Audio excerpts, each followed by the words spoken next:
Semba and Kuduro. Born in Angola, he was introduced to the art of dancing as a young boy. He then came to Canada where he graduated in political science with honors from York University. Dealing with people, countries meant that commerce was also part of the curriculum. That's where Mr. Dos Santos decided to build a business plan following him to promote his culture to his craft dance. Today, Dr. Kizomba is a dance studio owner. How you doing? Yeah? Okay, yeah. Make me feel a little relaxed because it's my first time, okay? I never thought, yeah, I did university, but I was just doing university because of my mom, okay? Yeah, my mom is from Angola, and she actually, we actually have to have some kind of degree before choosing our hobby. Because my hobby was dancing and now became a business, but I had to do kind of political science and stuff like that, and that helped me actually create my business, okay? And thank you so much, Dr. Milka, for the opportunity. Give us a round of applause. You told me about the experience that you guys want to hear about the diaspora, Africa. Okay, I'm going to tell you guys a little story, and then you guys going to kind of... I got beautiful Misha right there. Okay, get that beautiful. Yeah, come on. Yeah, you see it now. You see her face, all right? Yeah, okay. And then we also have a special guest. His name is Papa Tony right there. If you guys see I cannot talk about my country without bringing this man, because he's actually a pioneer in my culture community right here in Montreal, which is so small. We actually are more in Toronto because we speak Portuguese, but we like English, right? Not to say that we don't like French, right? But it's easier for, I'm getting in trouble right now, help me right here. Okay, yeah. So basically, Papa Tony will also be talking, okay? Now, let's go back around the eras before the 70s, okay? This is Angola, all right? The Portuguese basically was our colony for hundreds and hundreds of years. And then basically came the war, okay? We wanted to be independent, and then there were the Cubans that were helping the current government inside, and then there were the Americans that were collided with the South Africans to actually take the southern of our country. If you guys don't know Angola, that's southwestern Africa. On the south, you got South Africa and Namibia. On the other side, you got Zimbabwe. On top, you got the Congos, okay? There's two Congos. If you guys don't know the two Congos, you do your homework, university student right now, okay? So going back to the story, around 1975, our war exploded. And then we have to kind of protect our country, but we didn't have kind of the weapons. So we asked the Cubans, but the Cubans came with the help of the Russians, okay? Because the Russians were backing up the Cubans, and then they came and they helped us protect. Someone late? Okay, there we go. Good job, girl. No problem. Oh, you too? Come on, my brother. You're not talking. You're making me look bad, bro. All right. There you go. All right. Come on, my brother. I'm not going to be on you. Let's go. Yeah. What was? What I was? The one. There you go, my boy. You're listening. All right. So, okay. So when the Russians came with the support of the Cubans, right? And then it was a big battle around Quito where Fidel Castro actually won. All right. Was the first time they're not gonna televise that. That was the first time that the Russians actually won against the Americans. But this is not gonna be televised because you know Americans, they gotta win all the time, right? Not to say if there's any American right here, okay? You lost that battle, all right? Yeah, so going back to that, where the birth of the dances, Semba and Kizomba, that was already part of our culture. But what we did in between, the president at the time, he organized something called Kizomba, right? Kizomba is actually in our traditional language, what we call Kizomba is a party, right? So now, in these Kizombadas, we had to get together and make babies because we were dying.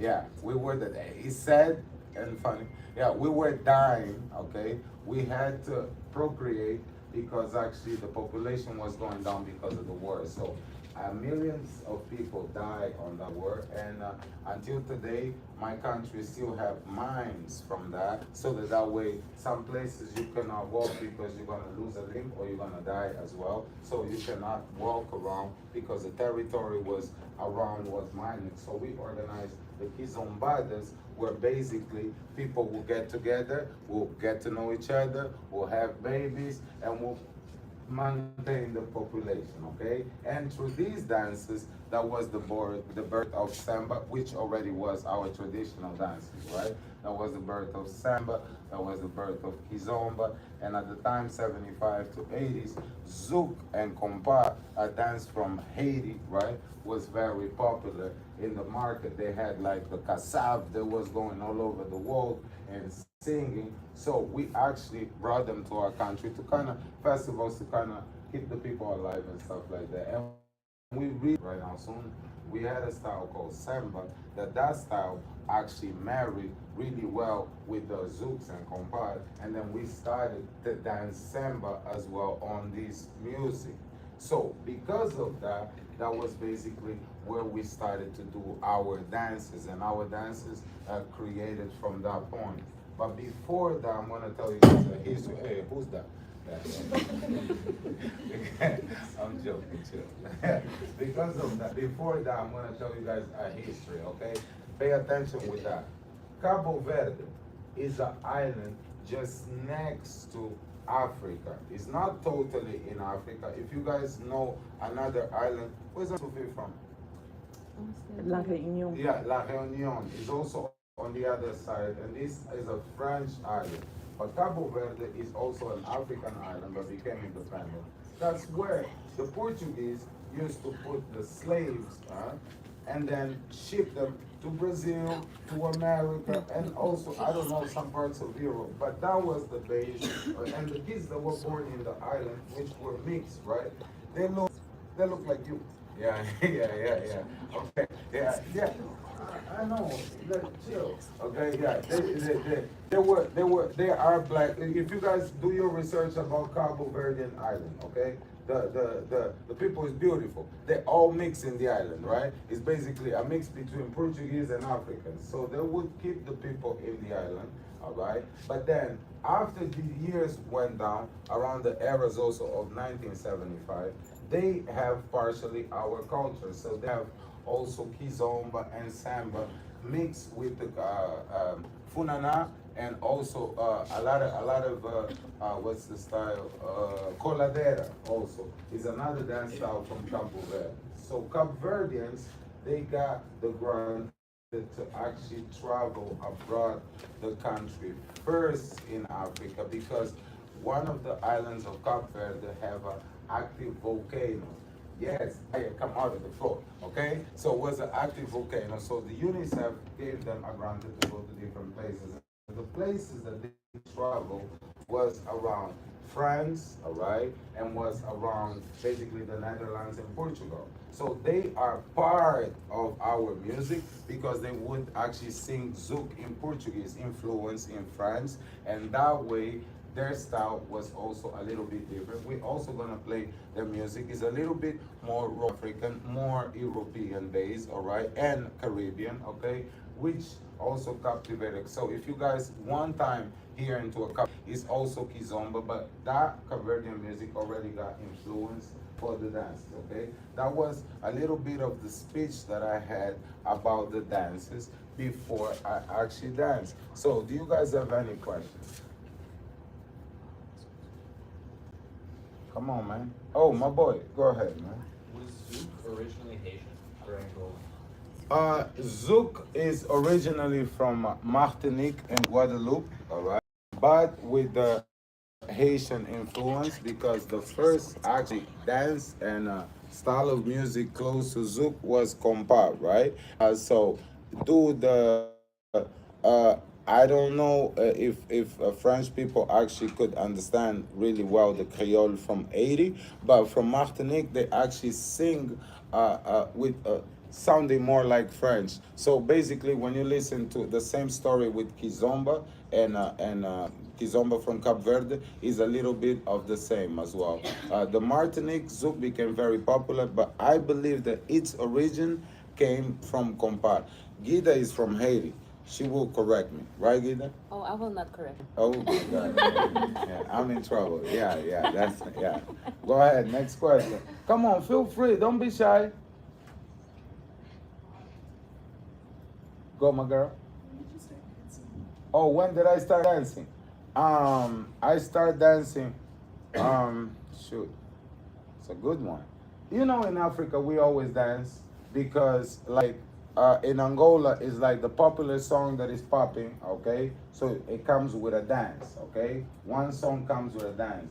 And one of the family members have to catch the dance and teach the whole. We were 6, okay? I was the youngest one. But my brothers, no, they didn't put it down like that, okay? So, like, I was the one that basically learned the moves, and then I would teach my family and my friends. So at the parties, they always invite me because I know how to dance, right? So I started, I don't know, like around 6, around 6 or 5, because I also did swimming. I could not just dance, I had to also swim. So, but I was dancing all my life, even through university too. I was always dancing. I just dance, right? That's how I kind of get away from the loss of my father, because I lost my father like around 15 and stuff like that. So since I always dance, was the only way I could kind of forget, you know, a family loss and stuff like that. And through dancing was really where I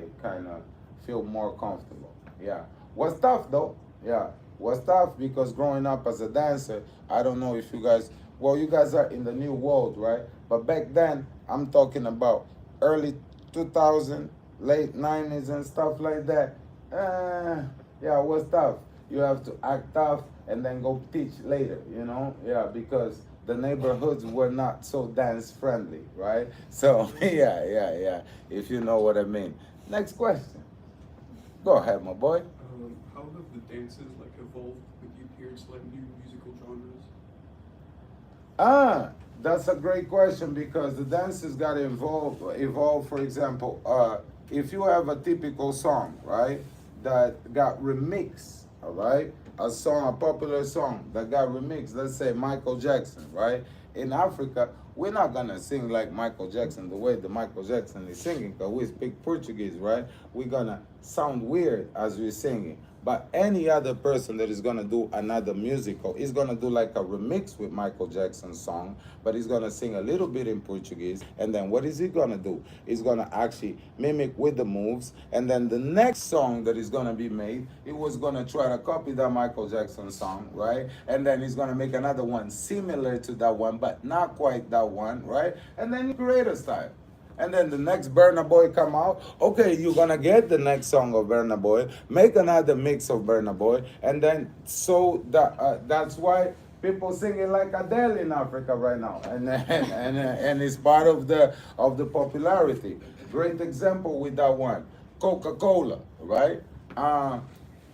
Before, when Coca-Cola used to drop back home, okay? I'm talking about Angola. If someone else here is from another country, that this story don't apply to their country, please don't feel offended, okay? But when Coca-Cola got back home, it used to come with the bottles, right? Yeah, it came with the bottles, but what they forgot to bring was the opener.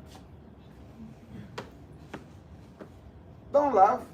We open that bottle with anything that we can open with the door, you know what I'm talking about. We can open with the teeth, you know. You open the drawer, we find ways to actually adapt with those things, right? So with the genre of the music. Yeah, that was actually a good question. Applause for my boy. He's listening. Applause for my boy. Yeah, go ahead. Next question. Don't be shy, man. Even the late people, you can ask questions. You can. I know. Look at her closing eye. You got corona. Why you got that mask on, man? This thing still exists. The virus. Yes. For real? Yes. Oh my. Girl. All right. Yeah. All right. I'm joking. Yeah. All right. Next question. Go ahead. Come on, man. Yeah, go ahead, my boy. Why did you come to school in Canada? Where do I go to school in Canada? Why did you come to school in Canada? Why did I come to school in Canada?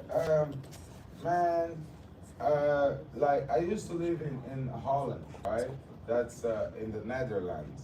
And then we spoke Dutch. I was like 13 to 15. I was a very good salsa dancer. And there was an opportunity if I want to continue to speak Dutch, right? Or go like to America and continue my career. And when I wanted to go to America, the two towers fell. You know, the 11 September 11th. Well, when, yeah, not exactly. 9 is September, right? Okay, so what do you say 9/11 correcting me for? I'm joking.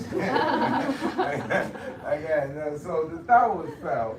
And I was like, hell, I'm not going there. So, and I chose Canada because I wanted to learn how to speak English. But then I went to Toronto. The rent was so expensive. I'm like, rent was so expensive. We had to live like stuck people like sardines in the airport, in one apartment. So I really finished university and then I chose Montreal because the girls were better. I'm joking.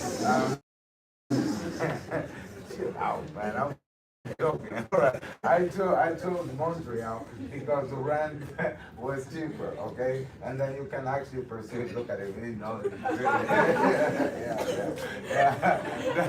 You know, it's true. Yeah. The rent was actually cheaper, okay?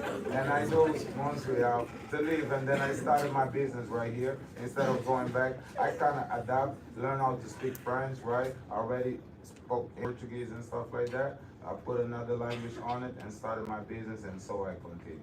Yeah, and it's pretty much a good city. It's a good ville. You know what I'm talking about. It's not as big, but if you want to start something business-wise, I recommend to start in a small city so that way you get the experiences. You're not gonna pay as high on taxes, you know. And then when you go to a big city, you're already gonna go the experiences with the business that you learn from the city. Okay? Yeah, man.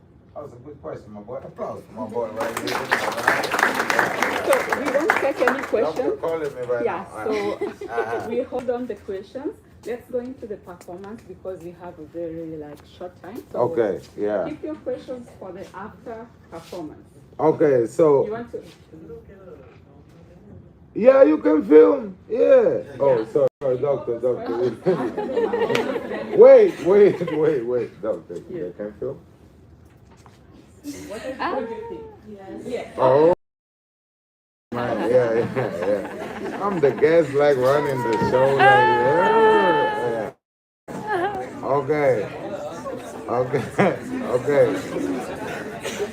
Yeah.